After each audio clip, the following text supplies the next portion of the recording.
நம்மை உயர்த்த வேண்டும் என்றால், இயேசு கிறிஸ்துவுக்குள் பிரியமான என் சகோதர சகோதரிகளே, இந்த நிமிட நட்சத்திரக்கு இயேசுவின் நாமத்தில் நான் உங்களை அன்போடு அழைக்கிறேன்.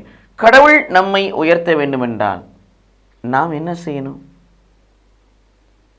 கடவுள் நம்மை உயர்த்துவதற்கு யாக்கோப்பு 4:8 வாசிப்பது போல கடவுளை அணுகி வர வேண்டும், கடவுளை நாட வேண்டும், கடவுளை தேட வேண்டும்.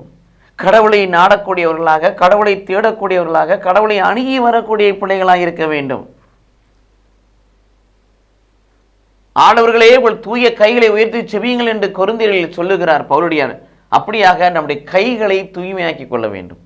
கைகளை உயர்த்தி நாம் செபிக்கிறோம். அப்ப நமக்கு மேலாக கைகள் வானத்தை நோக்கி இருக்கிறது. அப்ப அந்த கைகள் கரைகள் படாத, குற்றங்கள் செய்யாத, பாவங்கள் செய்யாத, பிழைகள் செய்யாத தூய கைகளாக இந்த கைகள் இருக்க வேண்டும்.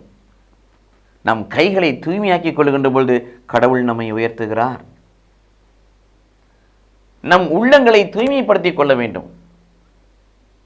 பாவத்தை அறிக்கை செய்து பாவ மன்னிப்பு நிச்சயத்தை பெற்றுக்கொண்டு 1 யோவான் 1:7 பிரகாரம் இயேசு கிறிஸ்து ரத்தத்தால் நீங்கள் நான் கழுவப்படுகின்ற பொழுது நம் உள்ளம் தூய்மைப்படுத்தப்படுகிறது.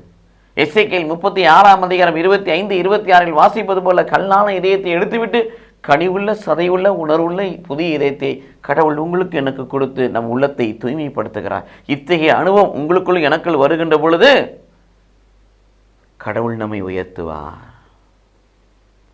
எல்லாவற்றும் மேலாக வாழ்வை குறித்து, வல்லமை குறித்து, பணத்தை குறித்து, பலத்தை குறித்து, பெருமை குறித்து,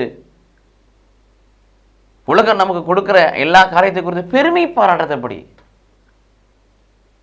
நம்மை குறித்து நாம் பெருமை பாராட்டத்தபடி கடவுளுக்கு முன்பதாக கடவுள் கொடுத்தார்.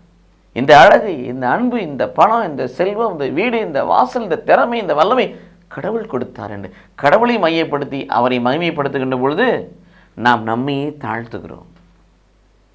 இத்தகைய தாட்சி உங்களுக்கும் எனக்குள் வருகின்ற பொழுது புரியுமாலே கடவுள் நம்மை உயர்த்துவார். ஆக கடவுளுக்கு முன்பதாக இத்தனை காரியங்கள் செய்தாலும் இறுதியாக அவருக்கு முன்பதாக நான் ஒன்றுமில்லை, we are nothing in the presence of God, எல்லாம் அவர் கையில் இருக்கிறது என்று சொல்லி கடவுளுக்கு முன்பதாக நம்மை தாழ்த்தி ஒப்புக் கொடுக்கின்ற பொழுது பிரியமானவர்களே கடவுள் நம்மை உயர்த்துவார். தாழ்த்துவோம், கடவுளால் உயர்த்தப்படுவோம். கடவுள் நம்மை ஆசீர்வதிப்பாராக. ஆமீன்.